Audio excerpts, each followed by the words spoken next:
Di balik papan tulis, tersimpan kisah seorang guru. Kisah tentang lelah yang jarang diceritakan, tentang doa-doa yang dipanjatkan dalam diam, tentang tanggung jawab yang dijalani dalam ketenangan. Inilah kisah Bu Ella tentang ketulusan, kesabaran, dan cinta yang selalu ia buktikan.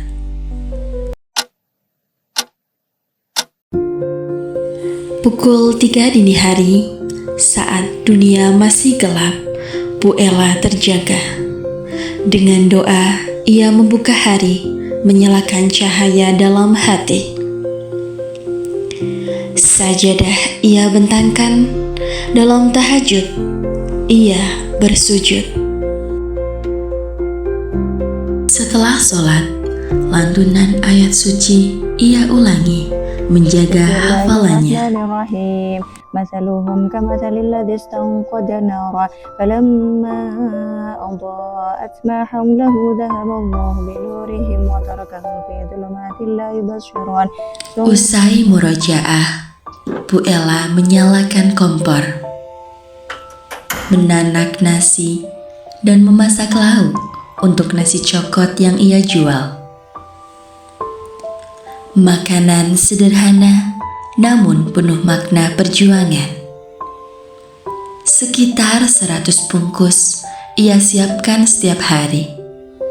Keuntungan mungkin tak seberapa, namun berkah di baliknya cukup untuk menambah penghasilan sebagai guru honorer. Sang suami setia menemani, ia pun seorang guru. Dua insan pendidik saling menguatkan dalam sunyi dan sibuknya hari. Setelah membuat nasi cokot, Bu Ella tak langsung beristirahat.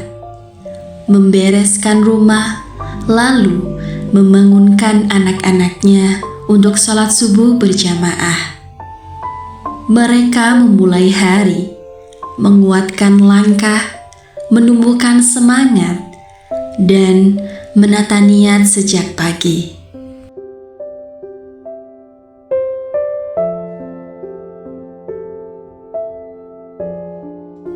Pagi telah menyapa.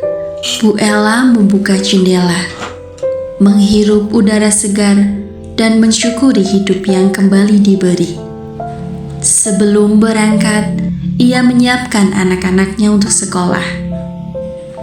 Nasi cokot buatannya tersusun rapi dalam rinjing. Ia pun melangkah pergi. Berjalan kaki menuju MTS, menapaki jarak yang dekat dengan hati yang penuh niat.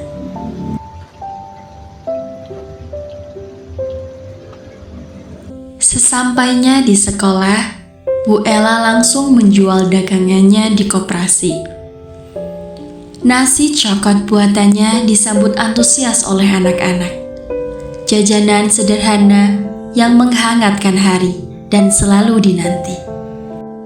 Setelah itu, ia melanjutkan perannya sebagai guru IPA.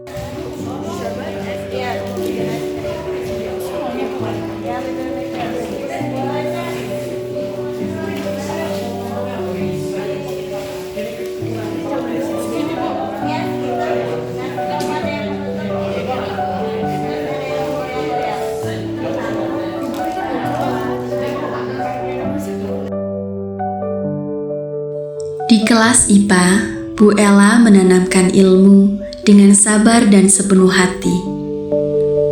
Usai mengajar, langkahnya tak langsung pulang. Ia menuju rumah ayahnya yang kini sendiri.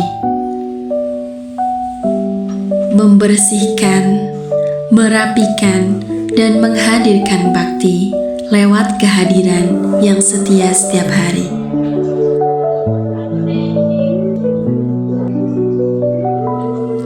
Sepulang dari rumah ayahnya, sore hari, Bu Ella isi dengan mengajar kaligrafi. Seni baginya adalah ruang berbagi, tempat ia menanamkan nilai keindahan, kedisiplinan, dan makna. Berkat sang ibu, Usi berhasil meraih sejumlah gelar juara lomba kaligrafi. Tak kenal lelah, Bu Ella juga menjadi konten kreator di TikTok. Berkat konsistensinya, ia dipercaya berbagai brand. Sedikit demi sedikit, penghasilannya pun bertambah. Dan ketika malam tiba, sebelum lelah terbalas, ia meluangkan waktu belajar kitab bersama suaminya. Arijalu arbaatun, bahwa orang itu ada 4 golongan. Ada rojulun yadri wa yadri annahu yadri. Ada laki-laki yang tahu, mengerti, wala yadri annahu yadri, dan dia tidak tahu bahwa saya sudah itu tahu.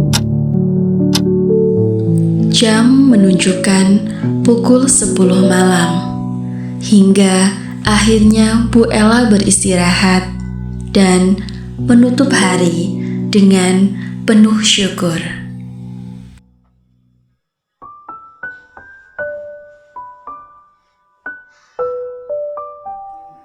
Dari Bu Ella, kita belajar bahwa menjadi pendidik sejati bukan hanya tentang mengajar di ruang kelas, tetapi tentang memberi teladan melalui kehidupan sehari-hari.